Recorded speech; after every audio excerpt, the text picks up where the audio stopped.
Shadow Minister for Climate Change and Energy, Ted O'Brien, admitted yesterday we will not know exactly how many nuclear generators will be installed at each site, how much energy each site will produce, or how much nuclear will make up the total energy market mix until after the election. Joining me live is Liberal Senator Holly Hughes and Assistant Defence Minister Matt Thistlethwaite. First to you, Holly, and good morning to you both.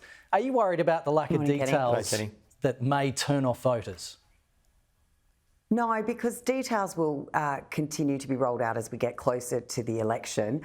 This is normal in any policy process that you make an announcement and the details and it'll be built up around it. But what we do know is the 7 sites have been announced, but we also know that they're going to be on brownfield sites where transmission lines, the water for cooling, all of those things are already present as we see 90% of our baseload coal-fired power stations start to go offline. So the details will continue to roll out as we get closer to the election, but I think it's very promising to see how supportive Australians are generally at putting nuclear in our energy mix. Matt, a News Corp poll out today surveyed almost 1,000 randomly selected people that shows 60% support the idea of nuclear as part of Australia's energy mix. Does that concern you at all about how much support could be out there for nuclear? It doesn't, Kenny, because the details haven't been released yet. And once the details are released, and I'm assuming they'll have to do this prior to the election because the Australian people have the right to know how much this energy policy is going to cost them. And we know that nuclear is the most expensive form of energy that there is. That's been confirmed by the CSIRO. So we're talking about a very large cost for this policy that will flow on to consumers. So they're going to face a very, very big increase in their electricity and their energy bills.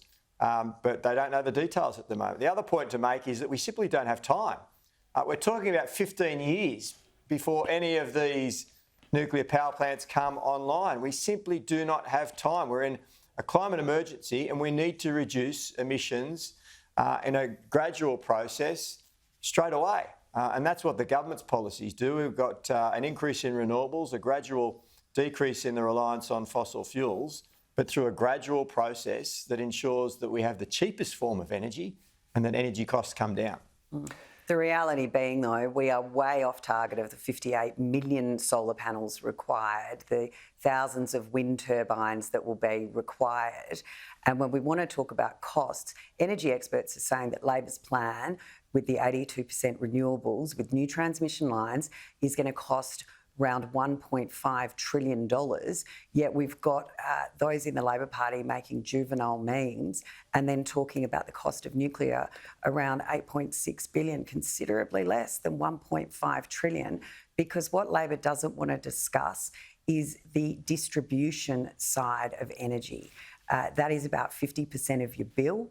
Nuclear, where they're being proposed by the coalition, would be able to connect straight to transmission lines, which would reduce cost. Plus, we're talking about Australia owning them as opposed to foreign interests coming in, putting up these renewable facilities for 20 to 30 years and then either vacating the space and leaving us with nothing or us having to pay enormous replacement costs.